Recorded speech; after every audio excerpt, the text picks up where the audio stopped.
Halo, Sobat Bola Bocor. Apa kabar semuanya? Tentunya saya berharap teman-teman semua sehat-sehat semuanya. Karena sebentar lagi akan ada pertandingan yang menegangkan, pertandingan yang menentukan, pertandingan yang seru pastinya. Antara Timnas Indonesia versus Timnas Jepang, teman-teman. Timnas Indonesia bisa menciptakan sejarah di sini untuk lolos pertama kalinya ke babak 16 besar jika mampu mengalahkan Timnas Jepang di partai terakhir di grup D ini, teman-teman. Jadi apakah teman-teman semua udah siap menyaksikan Timnas Indonesia mencatatkan sejarah di Piala Asia untuk pertama kalinya lolos ke babak 16 besar? Udah siap? Nah, tentunya kalau udah siap, teman-teman juga pasti udah sangat siap juga untuk kemungkinan terburuk terhadap Timnas Indonesia. Karena kita tahu sendiri, posisi Timnas Indonesia saat ini berada di ujung tanduk, teman-teman. Ya, setelah kemenangan Palestina melawan Hong Kong, begitupun dengan Syria melawan India, tentunya membuat kedua negara ini sudah memastikan lolos melalui jalur tiga terbaik, Palestina dan Syria, teman-teman. Sementara untuk Bahrain dan Indonesia masih akan menunggu pertandingan-pertandingan yang ada di grup lain, teman-teman. Jadi satu-satunya cara jika Timnas Indonesia mau memastikan diri lolos ke babak 16 besar tanpa menunggu hasil-hasil dari pertandingan di grup lain, Timnas Indonesia harus mengambil jalan yang sulit, jalan yang cukup terjal, yaitu mengalahkan Timnas Jepang yang kita tahu merupakan raksasa dari Asia, merupakan negara peringkat ke-1 di Asia, di AFC, dengan ranking 17 dunia untuk saat ini, teman-teman. Sementara Timnas Indonesia yang berada di ranking 142 tentunya memiliki perbedaan yang cukup signifikan secara ranking. Nah, yang jadi pertanyaan, apakah Timnas Indonesia mampu memberikan kejutan di pertandingan terakhirnya melawan Timnas Jepang dan membuat sejarah baru untuk Timnas Indonesia di Piala Asia ini, pertama kalinya lolos ke babak 16 besar dan bisa saja menyingkirkan Jepang dari turnamen ini yang sebelumnya digadang-gadang akan menjadi juara di turnamen Piala Asia ini. Tentunya kita akan menyaksikan sebentar lagi langkah apa yang akan diambil oleh Timnas Indonesia. Apakah akan lolos ke babak 16 besar atau harus menunggu pertandingan-pertandingan lain yang ada di grup lain di Piala Asia ini, teman-teman, untuk bisa lolos ke babak 16 besar. Nah, seperti yang kita bahas di video kemarin, kita udah membahas kemungkinan formasi yang akan digunakan oleh Sinteyong di pertandingan melawan Timnas Jepang ini. Ya, saya masih berharap pemain-pemain yang diturunkan kemarin itu masih diberikan kepercayaan.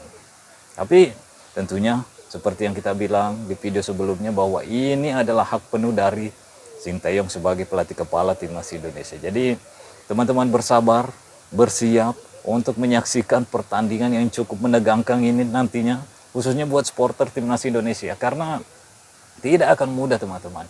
Ini pertandingan yang sulit, ini akan menjadi pertandingan yang sangat berat untuk Timnas Indonesia. Jadi kita juga harus bersiap untuk kemungkinan terburuk yang akan diraih Timnas Indonesia. Dan kemungkinan terburuknya Timnas Indonesia bisa saja tidak lolos ke babak 16 besar dan angkat koper dari Piala Asia ini mengikuti rekan-rekan negara dari Asia Tenggara yang udah dipastikan lolos sebelumnya, itu Timnas Vietnam dan Timnas Malaysia. Itu adalah kemungkinan terburuknya. Tentunya kita tidak berharap itu karena pertandingan belum dimulai. Kita akan menunggu sebentar lagi apakah Timnas Indonesia mampu memberikan kejutan di pertandingan ini, mampu mengalahkan Timnas Jepang. Ya, kita akan melihat nantinya, teman-teman. Dan mudah-mudahan keajaiban itu benar-benar dimiliki oleh Timnas Indonesia di pertandingan ini. Karena Jepang bukan tim yang tidak terkalahkan. Irak udah membuktikan Jepang bisa dikalahkan. Indonesia tentunya butuh tekad yang lebih, butuh kerja keras yang lebih jika ingin mendapatkan hasil positif ketika menghadapi Timnas Jepang di partai penentu, partai hidup mati menurut saya untuk Timnas Indonesia untuk lolos ke babak 16 besar. kami rela memberikan segalanya, bahkan nyawa pun sekaligus kami berikan untuk membuat sejarah buat Indonesia. Ya, begitulah kira-kira perkataan dari Egy Maulana Fikri di konferensi pers kemarin jelang melawan timnas Jepang di partai penentuan nanti, teman-teman. Jadi saya sangat positif melihat semangat dari pemain-pemain dari timnas Indonesia jelang menghadapi timnas Jepang ini, yang kita tahu merupakan yang terbaik di Asia. Tapi dengan perkataan yang dikeluarkan oleh Egy Maulana Fikri yang seperti ini membuat tentunya mental pemain tidak inferior menghadapi tim sekelas Jepang. Ya, itu yang saya inginkan, teman-teman, bahwa meskipun timnas Jepang secara peringkat jauh di atas kita, tapi kita tidak boleh inferior. Kita harus bisa memandang Jepang setara jika kita bermain melawannya di dalam lapangan. Jangan menganggap Jepang terlalu jauh di atas kita, teman-teman. Pandanglah Jepang ya setara. Kita sama-sama di dalam satu lapangan dan akan berjuang untuk memenangkan tim kita masing-masing. Itu yang saya inginkan, itu yang saya harapkan. Dan Egy Maulana Fikri mewakili pemain-pemain lain memberikan pernyataan di konferensi pers bahwa semua pemain siap dan rela memberikan segalanya, bahkan nyawa sekalipun kita akan berikan untuk mencatatkan sejarah buat Indonesia, teman-teman. Jadi sangat positif. Ini yang kita harapkan, semangat ini yang harus kita tumbuhkan. Jadi sebagai supporter tentunya kita akan terus mendukung dan berada di belakang pemain-pemain ini untuk memberikan support dan dukungan apapun hasilnya nanti.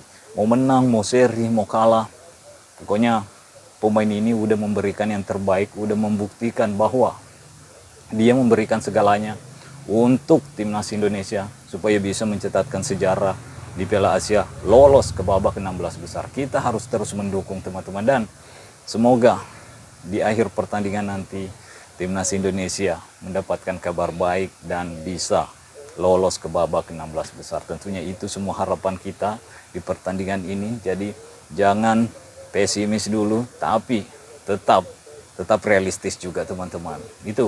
Itu yang ingin saya katakan, bahwa kalau teman-teman udah siap melihat timnas Indonesia mencatatkan sejarah lolos ke babak 16 besar, tentunya teman-teman semua juga udah siap kemungkinan terburuknya bahwa timnas Indonesia bisa saja tersingkir dari turnamen ini jika kalah atas Jepang, apalagi dengan skor atau margin gol yang banyak, teman-teman. Itu akan membuat timnas Indonesia sulit untuk lolos ke babak 16 besar.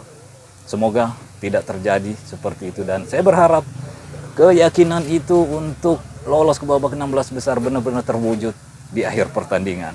Oke, mungkin sampai di sini dulu. Stay healthy, no baper-baper. Bye-bye.